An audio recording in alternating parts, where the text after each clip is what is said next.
고백합시다. 전심으로 주님만을 섬기라. 전심으로 주님만을 섬기라. 아멘. 전심으로 주님만을 섬기라. 그리하면 너희를 블레셋 사람의 손에서 건져내시리라.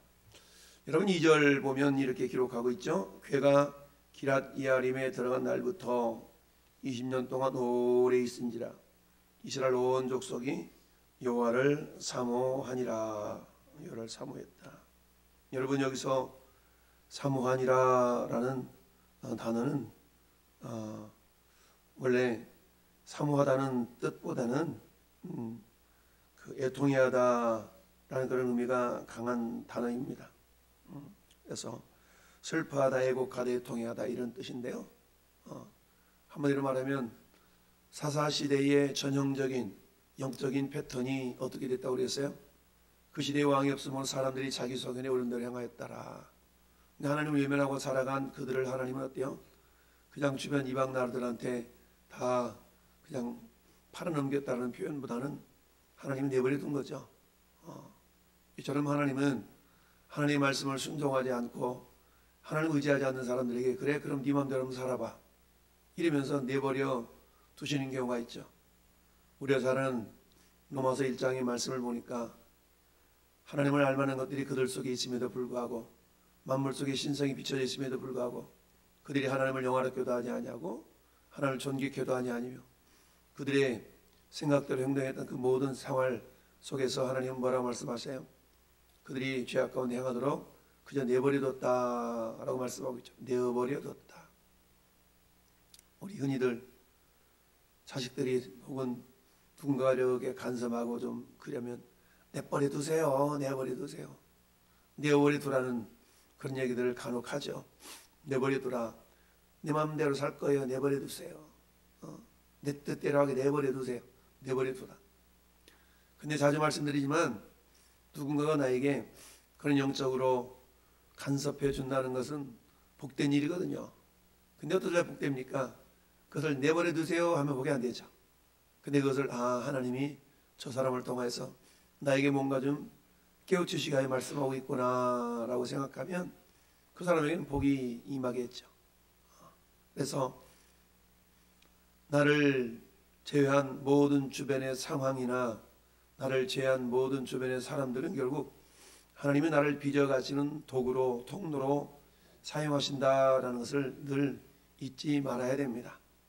그 사람이 잘난 사람이든 못난 사람이든 어린아이든 어른이든 하나님은 우리를 빚어가심에 있어서 내 주변에 있는 모든 환경적인 요소들 사람이 됐든 뭐가 됐든 그것을 사용하십니다.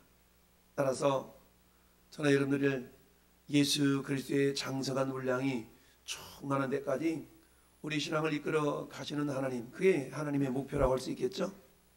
근데 저절로 안 되잖아요. 저절로. 여러분 고철덩어리가 저절로 지 혼자 굴러가 가지고 날카로운 낫이 되고 날카로운 칼이 되고 호미가 되나요? 그렇지 않죠. 대장장이 손길에 들어가서 불불 속에 들어갔다가 방망이 밑에 들어갔다가 물 속에 들어갔다를 반복해야만이 그 쇳덩어리가 제품, 작품 이런 것들이 되어져서 그말로 장인의 손에 쓰여질 만한 그런 도구로 변화가 되죠. 하나님은 고철 같은 우리들을 들어서 뭔가 하나님 원하시는 그런 머릿속에 있는 구상되어진 작품을 만들려고 그러는데 고철 같은 우리가 싫어요. 나는 불구덩이 안 들어갈래요. 방망이 밑에 안 들어갈래요. 그러면 그냥 고철로 있는 겁니다. 그렇지만은 우리가 때로는 불 속에 들어가서 우리가 달궈지고 이렇게 해서 또 방망이 밑에서 두들겨지고 물속에 들어가서 단단해지고 이런 과정을 거치다 보면 어때요? 그야말로 멋진 작품이 되어 나오게 되죠.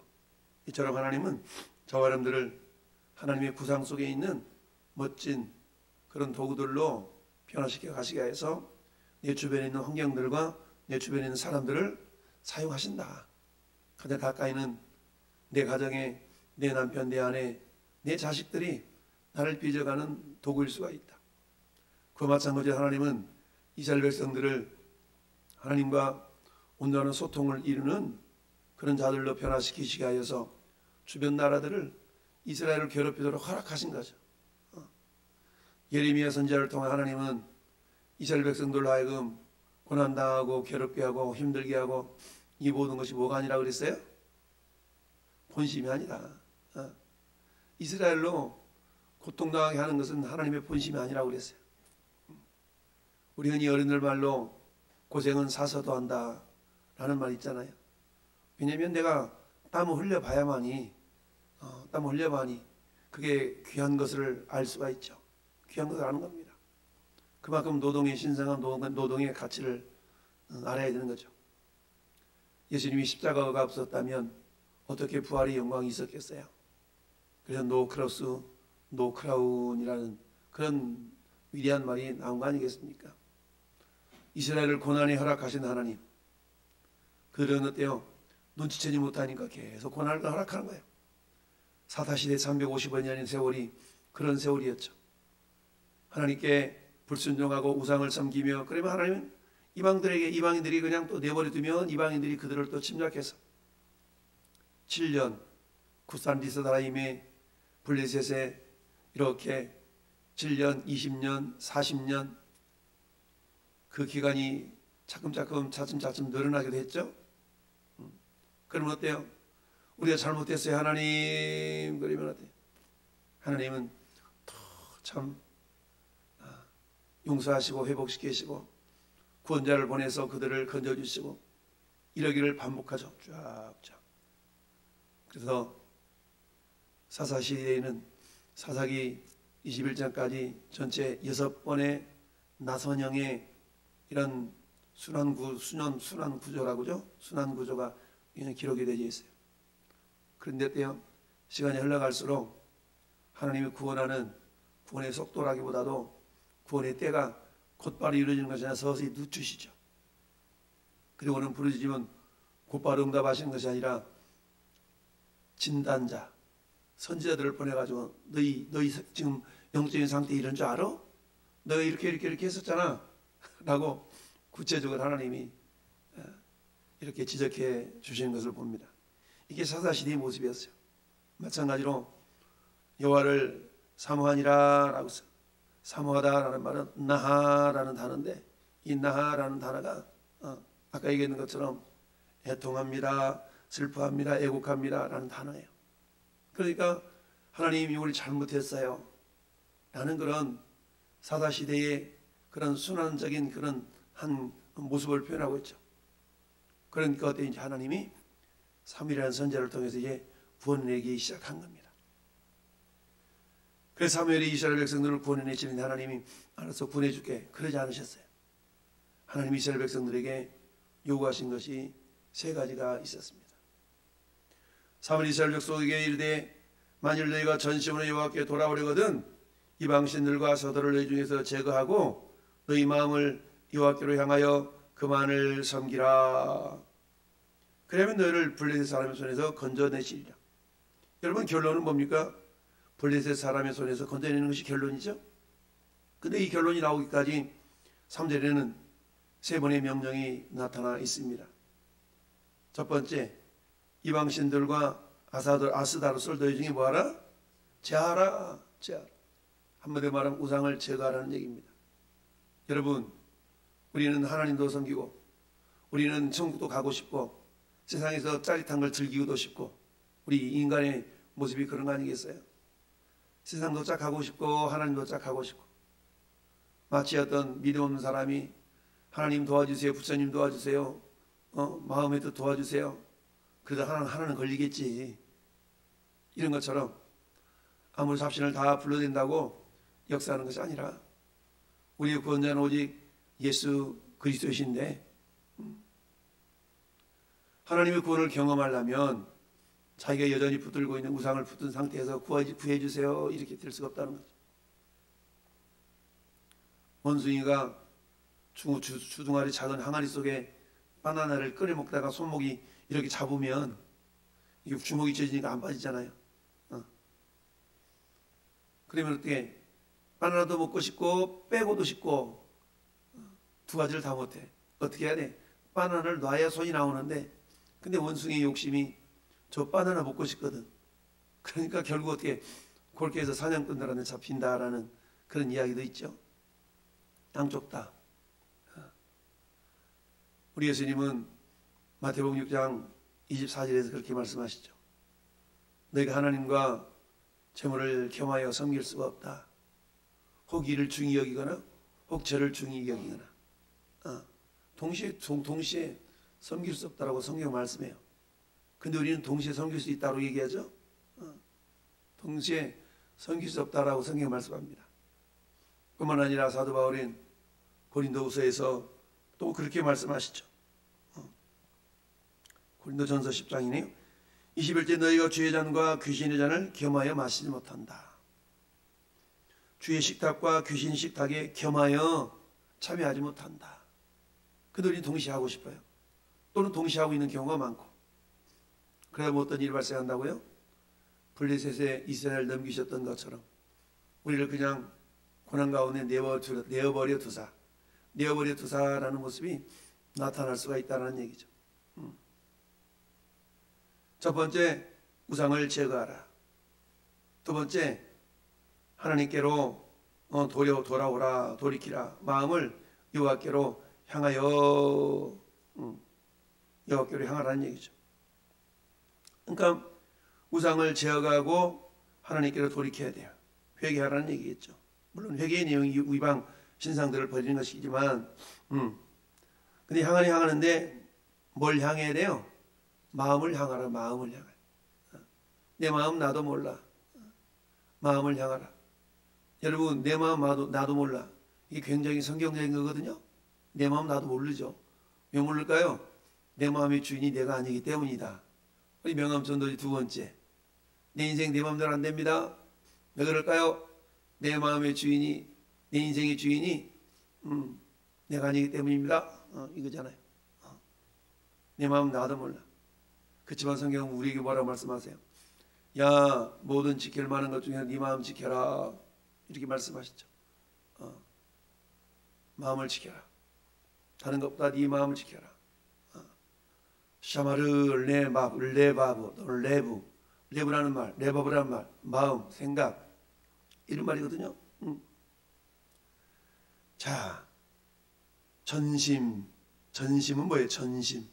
전심으로 여호와께 돌아오려든 이방 신들과 서다를 너희 중에서 제거하고 마음을 여호와께로 향하여 그만할 성기라. 여러분 이들은 이스라엘 땅을 저 포로기를 제외하고는 떠난 적이 없잖아요.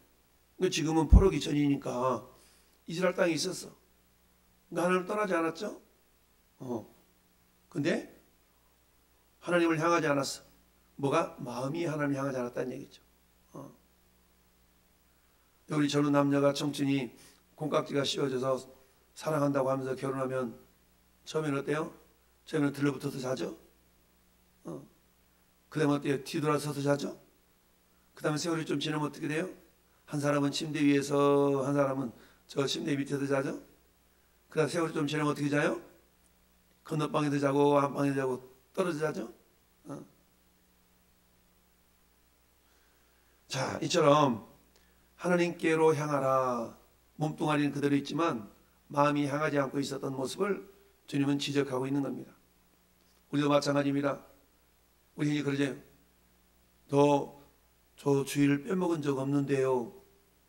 예배당에 주일마다 예배드리러 나갔는데요. 그럴 수 있죠. 몸뚱아리는 나왔지만 무엇이 안 나왔어요? 마음이 안 나올 수가 있다는 얘기죠. 모든 지킬 만한 것 중에 네 마음을 지켜라. 생명의 근원이 여기서 있다. 여기에 있다. 자, 그만을 섬기라. 그리고는 어때요?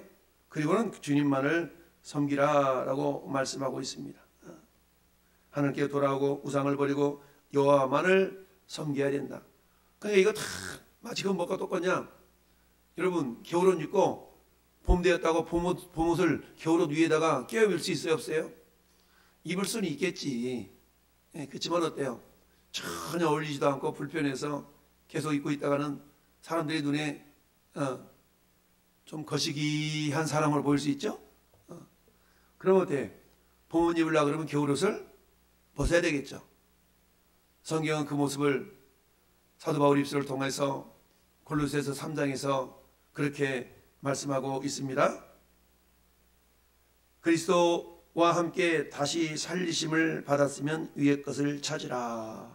위의 것을 찾으라. 옛사람을 벗어버리고 새사람을 입었으니. 골로새 3장 9절 10절이에요. 새사람을 입었으니. 전에는 그랬지만 이제는 이렇게 가니까 너희는 어떤 존재냐? 너희는 옛사람을 벗어버리고 새사람을 입은 자야 라고 골로새 교회를 이렇게 향하여서 말씀하고 있어요. 에베소서를 향해서는 에베소 교회를 향해서는 이렇게 합니다. 너희는 유혹의 욕심을 따라 썩어져가는 구습을 따르는 옛사람을 벗어버리고 오직 너희의 심령이 새롭게 되어 하나님을 따라 의와 진리의 거룩함으로 지으심을 받은 새사람을 입으라 라고 말씀합니다. 근데 우리는 어때요? 여전히 옛사람의 옷을 입은 상태에서 새사람의 옷을 입으려고 하는, 마치 겨울이 지나고 봄이 왔음에도 불구하고 더운 겨울 점퍼 입고 그 위에다가 얇은 봄 입으려고 하는, 전혀 어울리지 않는 그런 모습으로 살아가려고 하는 경우가 많더라. 하나님은 오늘 사무엘 선지자를 통하여서 너희가 그래? 그렇다 그러면 내가 너희를 위해 기도하지. 그런데 기도하기 위해서는 너희 해야 될 단계가 있어. 첫째, 우상을 버려라. 둘째, 하나님께로 돌아와라. 셋째, 전심으로 섬겨라. 전심, 온전한 마음이잖아요. 온전한 마음. 온전한 마음. 모든 마음, 전심, 모든 마음. 콜 레바브. 히브리어로 콜이라는 말은 모든 이런 것이거든요. 그러니까 모든 마음을 다해서 레바브, 레바브 같은 의미인데 우리의 마음, 온전한 마음, 모든 마음. 당신 나 사랑해? 얼만큼? 우리 어떻게 얘기해야 돼요? 하늘만큼 땅만큼. 이게 온전한가요? 그래서 우리 주님은 마태복음 22장에서 너희가 하나님을 사랑하되 어떻게 사랑하라고요? 마음과 힘과 뜻과 정성과 심지어는 목숨까지도 다해서 주 너의 하나님을 사랑하라 라고 말씀하죠. 우리가 세상과 하나님을 겸하여, 재물과 하나님을 겸하여 섬길 수가 없다라고 말씀하신 것처럼 우리는 이미 새 사람을 입은 자들이에요. 할렐루야. 근데 여전히 옛사람 벗어놓은 저 옛사람을 갖다가 다시 입으려고 그러잖아요. 그런 걸 다 벗어버리고 오늘 우리 하나님이 우리를 향해서 그야말로 새 사람을 벗어버리고 이제 옛사람을 벗어버리고 이제 새 사람 성품으로 주님만을 섬기기로 다시 한번 결단하고 그렇게 행동하여서 우리 주님이 기뻐하시면 우리 주님의 주머니 속에서 못 나올 것이 어디가 있겠어요? 그렇잖아요. 우리 주님은 지금도 하나님의 보고를 열으사, 신명기 28장 12절 하나님의 아름다운 보고를 열으사 우리 뭔가를 주고 싶은데 목장이 이게 뭐냐 이러면 안 되잖아요. 우리 영적인 목장이 우리 하나님의 새 사람의 모습을 입고 오늘도 주님과 함께하며 동행하며 주님을 기쁘시게 여길 수 있는 하나님의 사람들 될 수 있기를 예수님의 이름으로 축원합니다. 아멘.